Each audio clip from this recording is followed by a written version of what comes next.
All right, welcome everyone. We're Semblance of Sanity. I'm Caleb. I'm Jacob. And we're here for Haikyuu, Season 4, Episode 24. This is the finale. Yes. We are. Oh, man, we were waiting well, not that long. Not as long as most people for Season 4, but, you know, the wait came and it went, and now we're here, but now it's done, or almost done, and... Yep, 26-25, Karasuno. Karasuno needs 1 point to take this match from Inarizaki's hands and go to face Nekoma. But they haven't started the point yet, so who knows how it's going to go. It's coming, man. It's going to be here. We're going to win. We're going to win. It's going to be great. It's going to be great. We're going to face Nekoma, it's going to be wonderful. It's going to be probably a little bit of a tough, third set in that they'll go back and forth quite a bit. But I'm very, very proud of Karasuno to have gotten this far because a lot of our boys had their limits pushed past here. Tanaka, we're looking at you. Hinata, what you did for the team, it's incredible. Kageyama, this is the result of all your development. This is now what people get to see on full display. Your genius and your hard work. Right. Just all here. You are making a proud, just wonderful. You're making all of us proud, Kageyama. You moved amazing. You moved Atsumu in here, in the Kokoro. That was Hinata, though. Oh. That was Hinata. Wait. Yeah. Oh. Yeah. Well. Yeah. Because Hinata brought out Kageyama's new limits, basically. Right. That's right. Helped Kageyama push back his actual limits there. Exactly. And that's something that usually the opposing team will do because of the resistance. But the natural resistance of having a good old-fashioned friendly rival that you can charge alongside with. It's Give me the next one. Yeah. So y'all, without further ado, let's get into this. All right, everyone, now be sure to go check out the reaction portion of the video in the description below, then come back here for the discussion.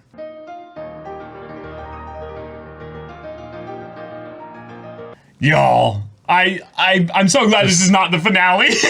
Yeah. Oh my god.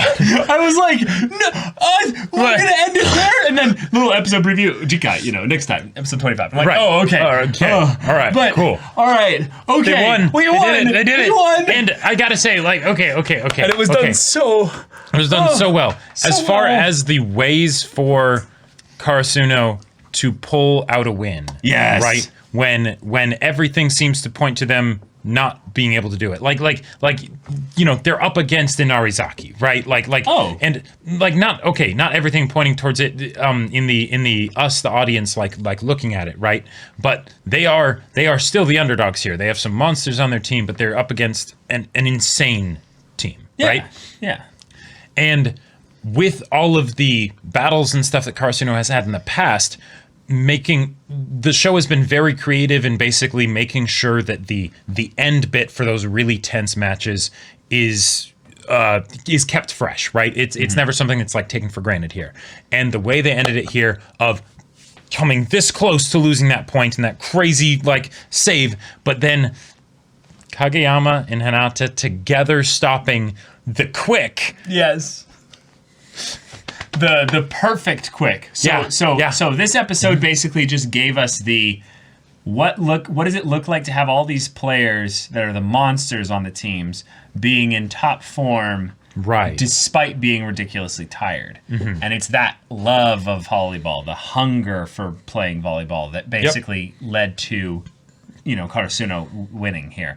And we had a lot of the players on Karasuno basically getting opportunities to do their little key moments that gave the final 2 points basically to them. We had Tanaka intentionally hitting the blocker's hands so that he could get another chance at going out of it because his approach was too low. Yep. Loved that. Asahi intentionally holding back his serve. Wow, his spike, God, this episode's crazy.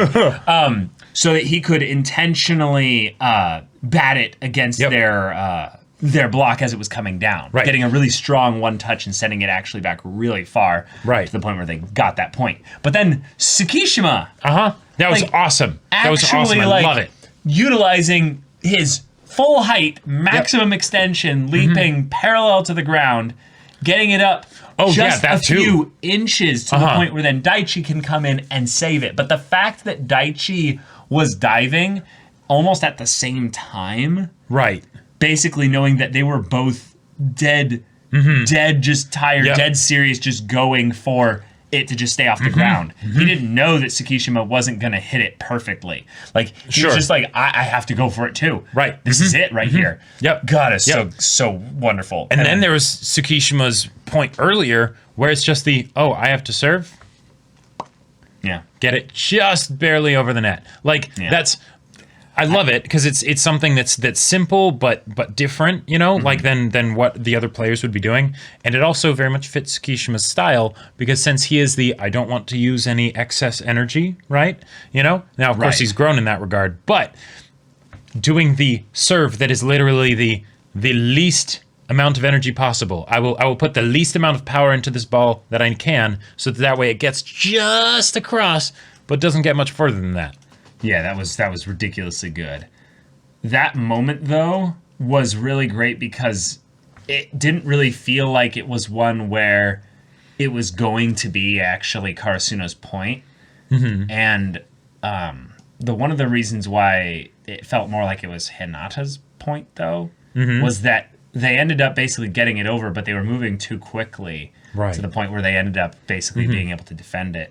And then Hinata, remembering what he learned back in being a ball boy, and, sometimes it's time to take it easy, which I just love that he was the one that did that because it's follow through on the perfect receive from earlier. Yeah. It's the fact that he's listening to his coach. It's also the fact that he's basically saying, hey, we can actually just do this without, pressuring ourselves to make these perfect quicks or these crazy attacks or something like that. Let's just go back to the basics and just do this. Just have fun. Just breathe. Yeah, and you really feel like Hinata is the main character for reasons like this because he encapsulates the spirit of not just the team, but the spirit of loving volleyball. Sure. Because I think that at times they get at the idea that volleyball isn't really about the winning even. It's about making those little supporting connections to each of your players on your side of the court.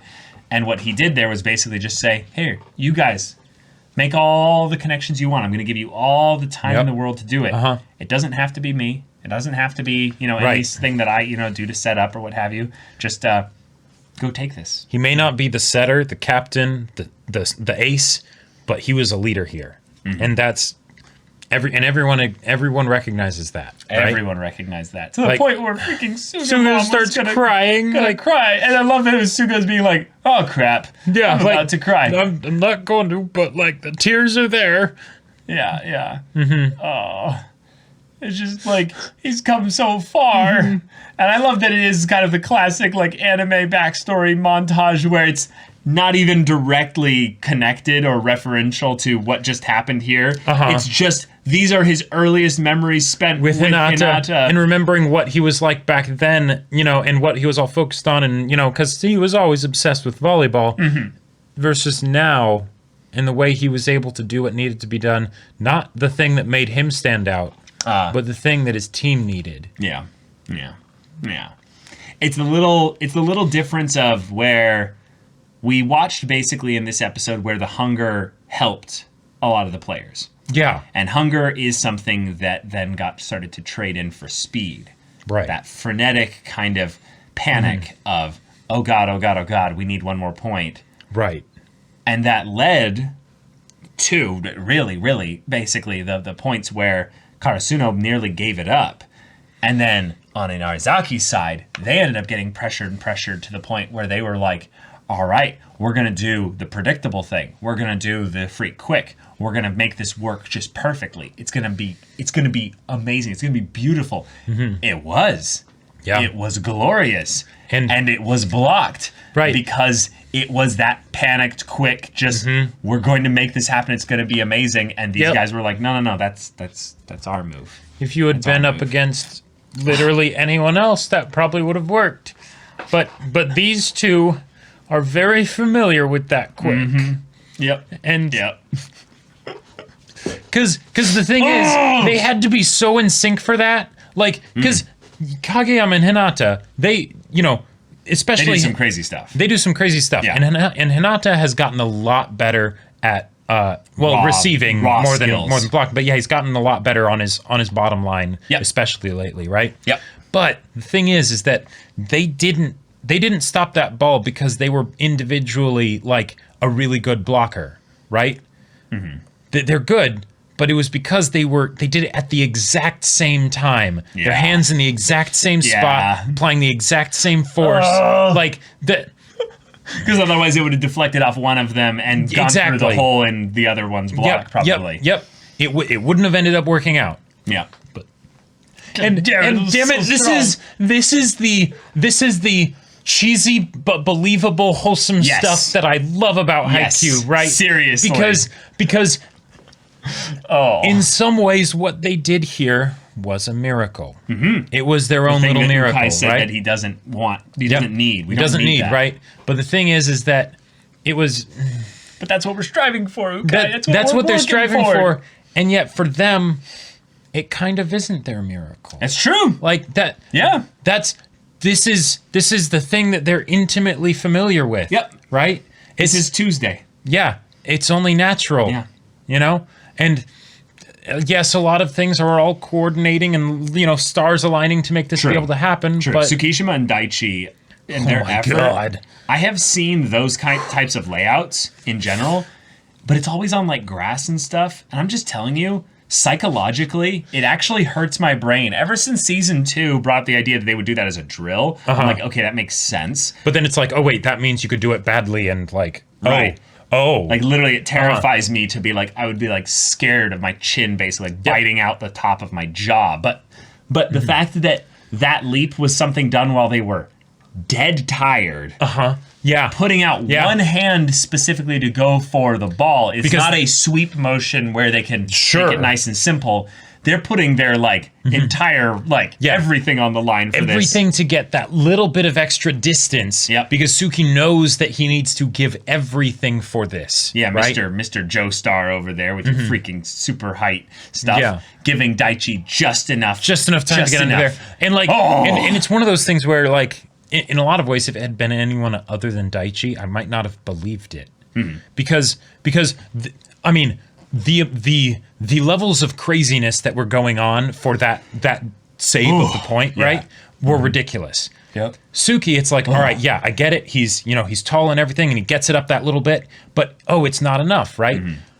Daichi is exactly he's the captain. He fills in the cracks, right? He goes where he's needed. So of course, in a situation where Suki's effort is going to save things, but it's not quite enough all on its own. Yeah. He's right there. Yeah. Yep. I want to bring up something I just realized that I kind of goofed up in the middle of the episode was when the ball was on its way down and Kageyama barely saves it. I was calling for Nishinoya when Nishinoya was on the sidelines. I did big goofed on that one there. That was funny.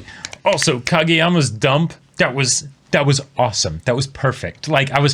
Kageyama's dump was perfect because we just had in the previous episode Oikawa just kind of having like, damn it, the little shit's like grown up so much. I'm so proud and so frustrated right now. But that dump was basically all right, guys, we're going to give them everything here. Right. And then at that moment where you basically are panicking that we really need this point, he just kind of casually just dumps it in to be like, hey, Atsumu, you sure you're the best high school setter in Japan? Yeah. Yeah.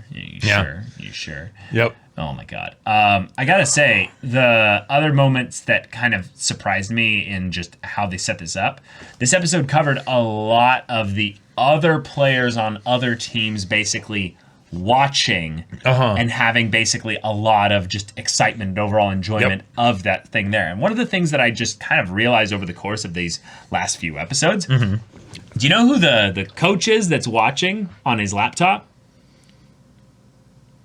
Who? I'll show you. The older guy who kind of gives more of the detailed kind of volleyball analysis. This guy. Oh, yeah. Do you recognize who he is? I'm spacing. It's okay if you don't. That's okay. Yeah. There's a little hint in this little bit of yellow here. He's the Jozenji coach. the jumping leapy boys of excitement and stuff. Oh, okay, yeah. The one where they basically they kind just of liked goofing off. Yeah. well, right. But they were the ones that were trying out the all synchronized attack and stuff. Oh. And then Karasuno basically like took it from them and made Gotcha. it even better. Uh-huh. I believe that's how it went. But it was just something where he had a lot of moments where he was acknowledging how powerful these little moments were in the game, in the same way that was it Nohebi, the guy that was Yeah, I believe so. I believe that's his the name. guy from Nohebi Academy. Yeah, You're right. What's the actual name? We don't have it in our notes here. Yeah, but yeah, the guy from Nohebi Academy, he was basically giving kind of the little bits of commentary with his girlfriend on the sidelines. Right.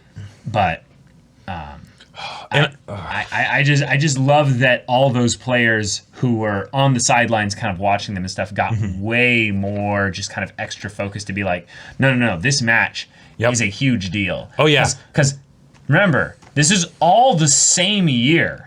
This is all the same year. So all these teams that lost to Karasuno are thinking, go Karasuno, go the distance. We want to be the team that lost to you, Lost to the champion. Yeah. rather than the team that lost to the team that lost to Inarizaki. Right. Go all the way to the top. Yep. So it feels very much like that classic shonen thing where you have all the characters on the sideline.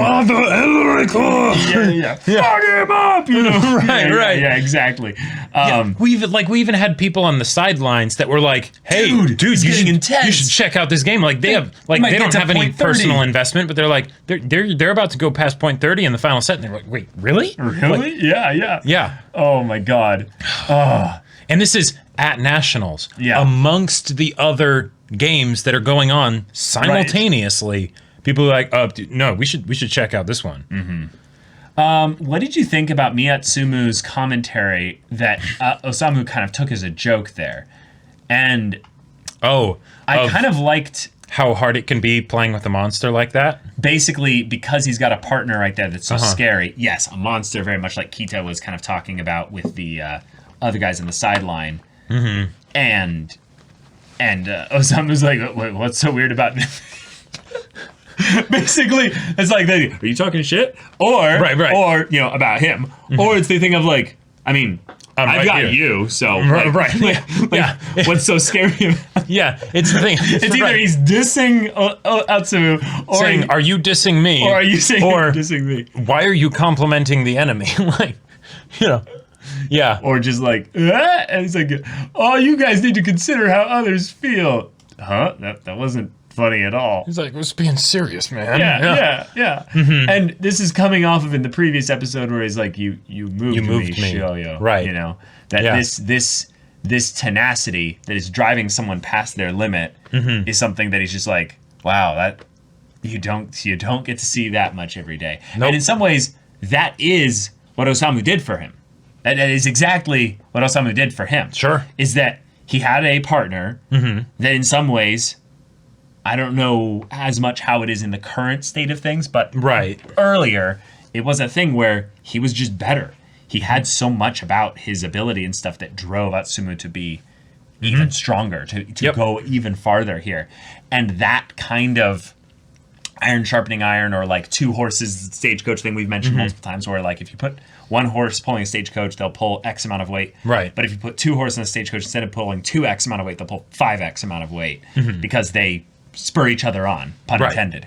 And within that here, they're talking about monsters being these ones that you're just glad to be on the court with because it inspires you, but it also kind of like, it's a surreal experience to watch them be so addicted to volleyball. And like they crave and praise it all day, every day. And there's this, so when there's something that you're really passionate about, and then someone else comes along that's also really passionate about the thing, regardless of, so there can be that kind of dick measuring of like who knows more about it. True. But what I feel like, or who's better or something like that, but I feel like what it oftentimes can really come down to is, you don't love this more than I do. You don't love this more than I do. Yeah. Like, and it's like, who are you to say that? Yeah, who are you to I say really that? do love this thing. Right. And then, it's all in the love of basically the thing. So while there can be competition involved with it, it does spur each other on because at the end of the whole thing, they're like, yeah. And yet at the same time, there could be this aspect where if you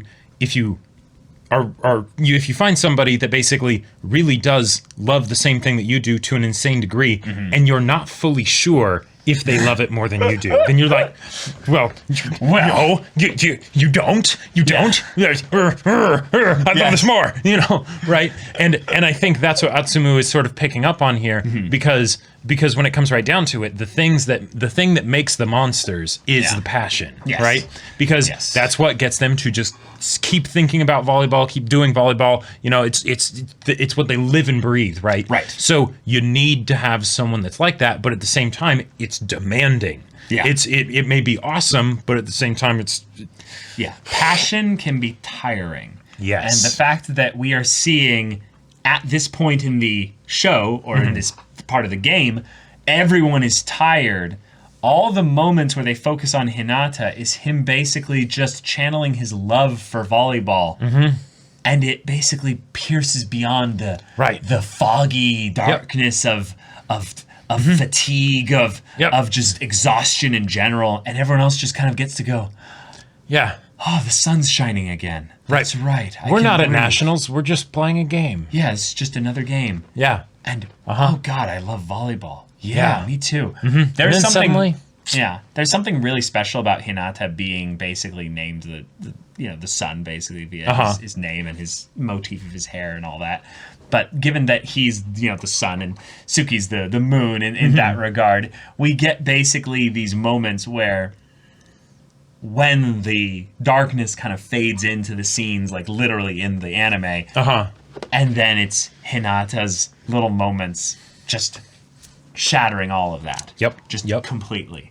It's so good. Like, also they did that again in a different way with when the Mia twins were setting up the quick. The darkness started to come in again. And then the block happened, and it was Hinata and Kageyama, and then it was suddenly light again. Just saying. Just, little things. Yeah. This episode is so good. Oh my God. And it's not the last one. So that means we get all the epilogue kind of celebration and stuff. So we can get like a Kenma. Sorry. Kenma. A Kenma. Kenma and Tenma. It's so easy to get them mixed up. A Kenma Hinata conversation. I would love a Miyatsumu and Kageyama conversation, though. Yes. In addition to having the two duos kind of interact in some ways. Right. But specifically those two, because the amount of training that Kageyama's gone through is a lot. Like, he's probably the one that spent the most actual hours of his life of anyone on Karasuno's team, involved in volleyball related stuff. Like, he's a slave to it. He loves it. Everything. But one of the things that was kind of set up in this way is that Miyatsumu is another basically version of that. And then we got his backstory, we realized how much alike he is to Kageyama, outside of his, personality differences and stuff. Right. But when it came down to it, the calm aspects of Kageyama overrode the passionate hunger aspects of Mia here. Well, and maybe by Mia seeing that what passion can look like, because with Haikyuu, he might have just fallen in love with volleyball all over again. Exactly. Exactly. Because one of the things that, like, whenever I think of the whole idea of a sports anime, even, right? Since unless it's something where it's specifically doing something different, the main characters are going to win 98% of the games. That's why we're telling their story. That's why they're telling their story, right? Because they're the main characters for a reason, right? But given that, how do you make it so that we care about the opponents, right? The ones that lose, because that's where a lot of the conflict can come from, because they're the ones that lose, right? And this is a way that you can have that happen without it being a negative thing, right? Because yes, there is the negative aspect that Inarizaki's nationals journey ends here. Yeah, we probably won't see them play another game. Right. Probably ever, or maybe not for like another few seasons or something. Right. If they go to nationals again or we go for still there. Just the second year. Right, exactly. Yeah. But Atsumu? No. Yeah. He loves this game. Oh, he loves this game. This game specifically. Not just volleyball, but he loved this game. Yeah. Yeah. And it's not going to be one that he's going to forget. And he's No. going to have fond memories of it. Yeah. So- Yeah. And we do need the memories. Yeah. Yes. Yes. Yeah. Yeah, you were right, Kita. You were right all Yeah. along. Yeah. I really love that in shonen anime in general, and this is just something I've always seen, with more or less a positive aspect, because I've seen it more been used well than not. But the classic flashback before the big moment, Oh, yeah. and the idea that this guy, Miyatsumu, has a lot of really fond memories with volleyball, but a lot of his memories with volleyball are of him like building up that whole thing from when he originally was thinking like, I want to be a spiker. I want to be the coolest thing ever and stuff. And then everything changes when he sees basically the setter, and he's like, wait a minute. Oh, maybe I think I want to do that. Maybe I want to do that. And then also, his brother's skill as a setter as well. And it's just really cool to see how someone's outlook on something can change so much because of someone else's display. Yes. So, and he just had another one of those. He just had another one of just those. like he had when he saw that person setting the ball, and he's just like, whoa, right. This game was another one. Yeah. And So- it's going to be logged in a way in those memories of Yep. just like, oh, yeah, that's really good. And then for Karasuno, the one who really focused on that bit the most was Tsukishima, who has in some ways one of the weirdest dynamics in terms of memories with this sport and just Karasuno. There was so much of his memories with Karasuno that was spent with him not treating this as any more than just another club. Hence, he was only really brought into the main fold of things because he was the tallest player. Right. And they just needed He was calculating, Well, right, but I think it was more of a thing of where the Karasuno's team roster Needed a frontline blocker. Needed a frontline blocker, Yeah. and they couldn't really rely on just Asahi being up there and stuff. Right. Mr. Jesus couldn't, 34 years old man. Yep. They needed someone else. So building him up in that regard, and his memories, in some ways, of another person that spurred his passion on, despite him hating this person for so long.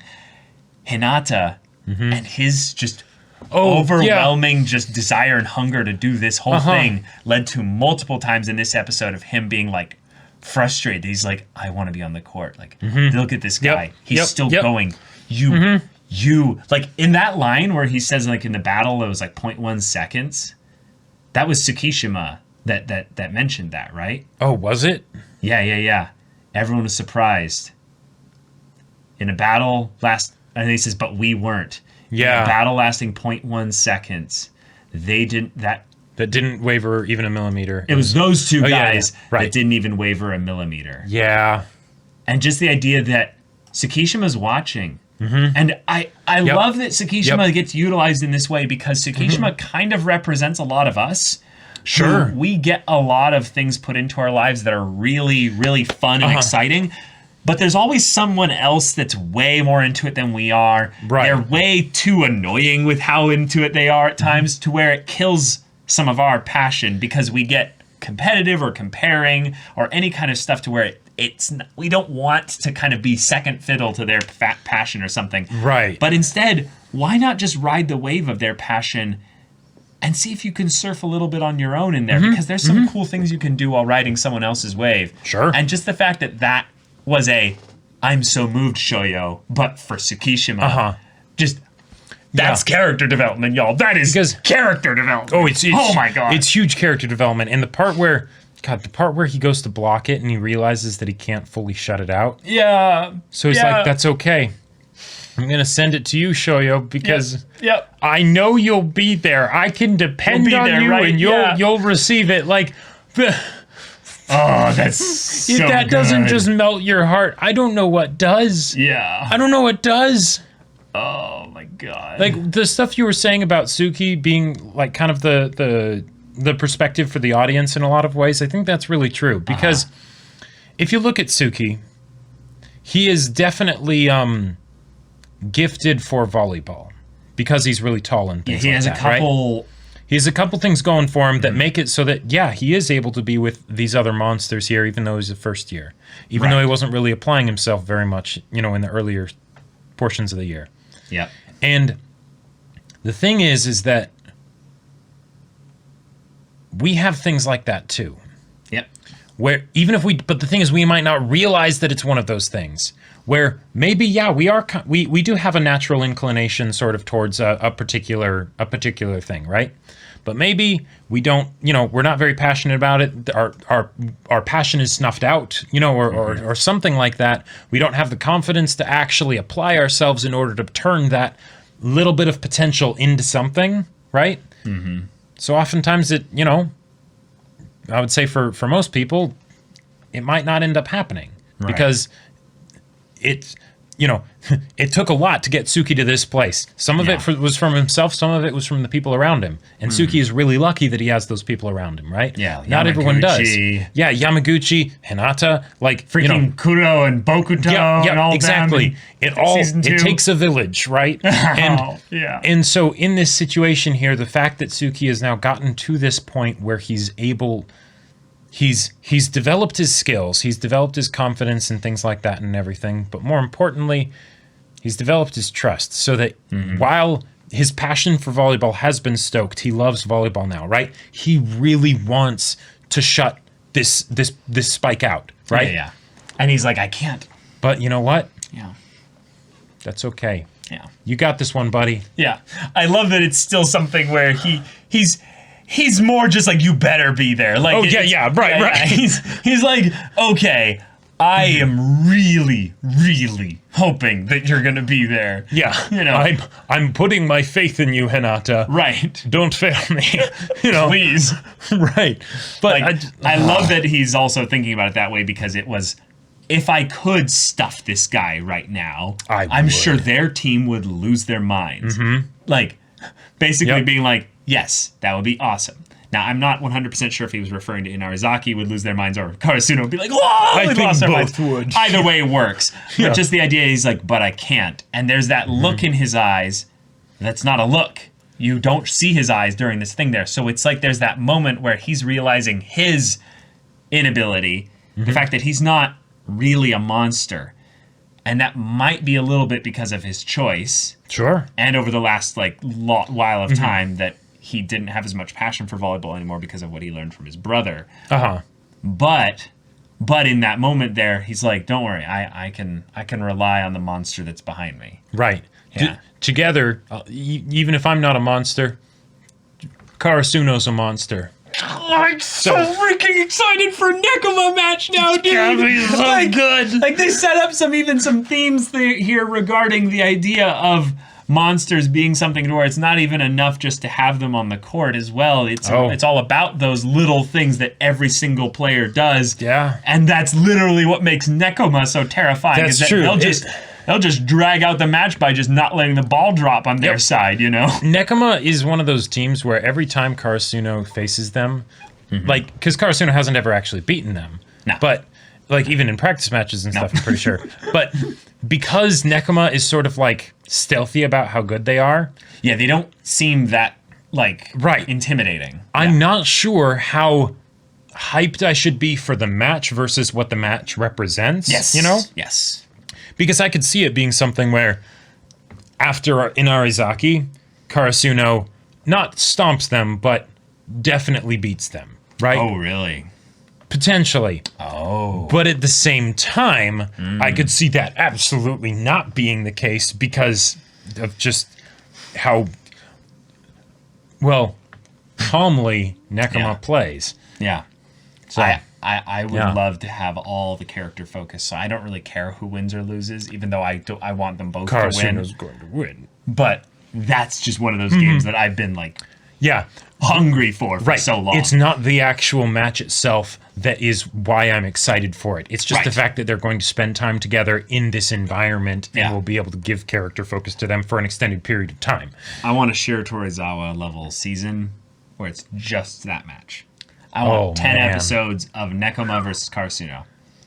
I just want it. I want it. I mean, even if you only give me 7 or 8, I'll be happy. But I think 6 or 7 would probably be better. But I prefer 10 personally. Yeah, I think that there's so much history within the teams as a group that makes it where I want it to be in some ways even longer than the Shiro Torizawa match. Oh, and really? The reason why is because I very much think it would be apropos that actually Karasuno loses that match. No.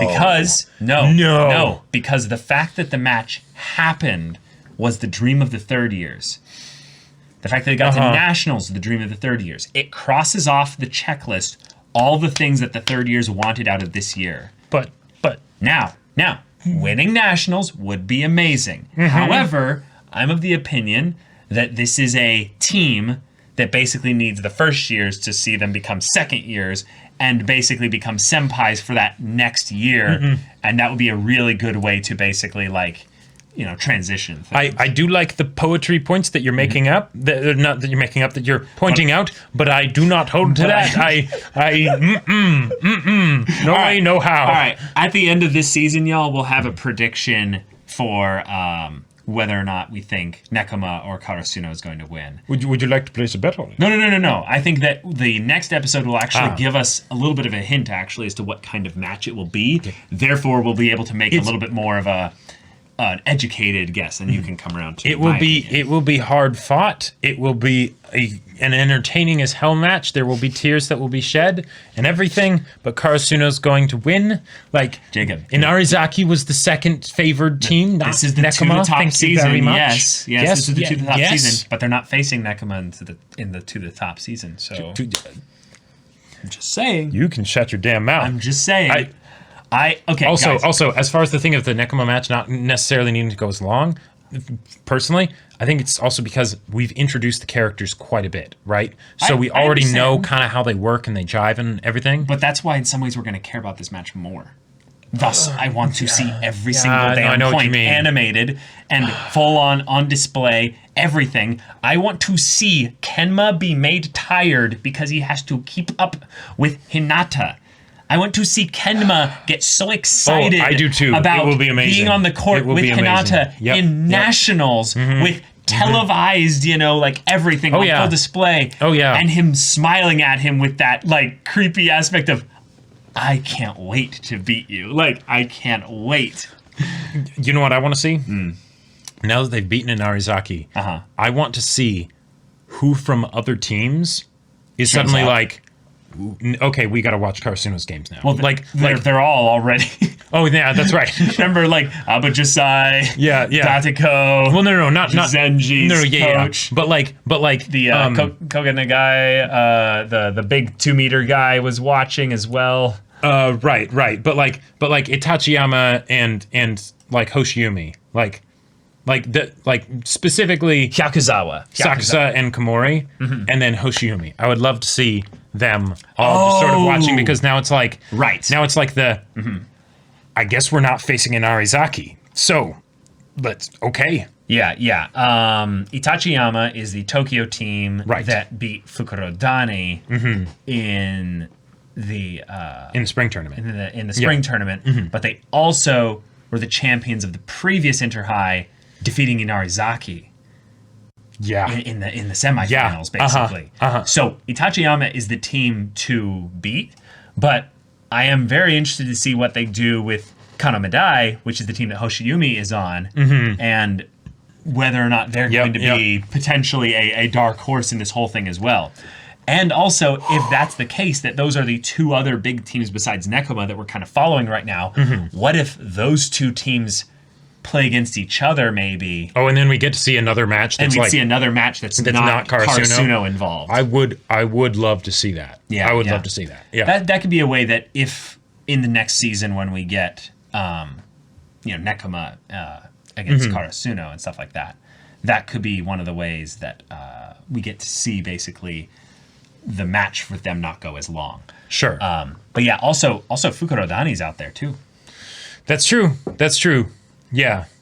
We'll have to see the brackets at some point. I want that. Actually, give me that show, please. In the next episode, please show me the damn brackets for the full everything. Because now that we've beaten eliminated. A lot of teams have been eliminated, and now it's okay, come on, Karasuno is definitely going to the top, Give me a bracket so that we can make predictions. Please, for the love of God. I so miss doing that with MHA. Do you remember? That was a lot of fun. It was so long ago, but okay. Y'all, thank you so much for watching through this Haikyuu reaction series with us. I just wanted to just take a pause here to be like, guys, this is one of my favorite anime of all time now. It is a one that I have a lot of personal bias towards because it gets at the aspects of passion in a team sport. So it ticks a lot of the boxes of my personal life in specific ways. Yeah. But also, just the way it handles the ensemble cast and the little bits of character development that they give to the players on Karasuno and the players outside of the teams, to where when these matches happen, where we were like 90% certain that Karasuno was going to win, we still were personally invested the whole way through because of how well done the show is in general. Love this show. Love you guys. Thank you so much for recommending the show to us all those years ago. All those years ago. Take care. Please just, just hope you enjoy it. You. Yeah. Let us know.